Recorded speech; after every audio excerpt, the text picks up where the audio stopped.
বিষ্ণু ইসলাম বললেন ফাইন্নামা বুইসতুম মুয়াসসিরিন ওয়ালাম তুবআসু মুআসসিরিন, তোমরা এত কঠোর হচ্ছ কেন? আল্লাহ তো তোমাদেরকে কঠোর করে পৃথিবীতে পাঠাননি, সহজপন্থী করে আল্লাহ তাআলা আমার এই উম্মতকে পৃথিবীতে পাঠিয়েছে। পড়েন সুবহানাল্লাহ।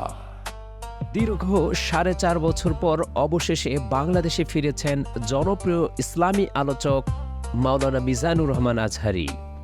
নিজের ভেরিফাইড ফেসবুক পেজে বুধবার নিজেই এই তথ্য নিশ্চিত করেছেন জনপ্রিয় এই ইসলামিক বক্তা।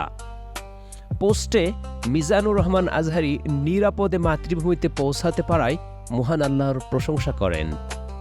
বিমানবন্দরে তাকে ফুল দিয়ে শুভেচ্ছা জানান কয়েকজন আত্মীয় স্বজন। এই ছবি ফেসবুকে পোস্ট করেন আজহারীর মামা মোশাররফ হোসেন। বাংলাদেশে ফেরা নিয়ে ফেসবুকে শুভেচ্ছা জানাচ্ছেন তার ভক্তরা।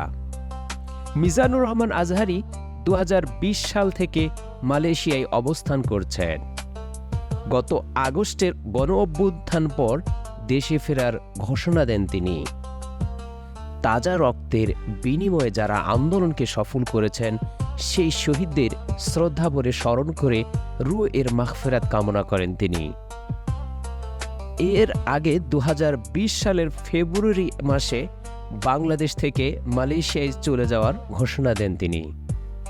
সে সময় মিজানুর রহমান আজহারী এক ফেসবুক পোস্টে জানান, পারিপার্শ্বিক কিছু কারণে এখানেই এবছরের তাফসির প্রোগ্রামের ইতি টানতে হচ্ছে, তাই মার্চ পর্যন্ত আমার বাকি প্রোগ্রামগুলো স্থগিত করা হলো।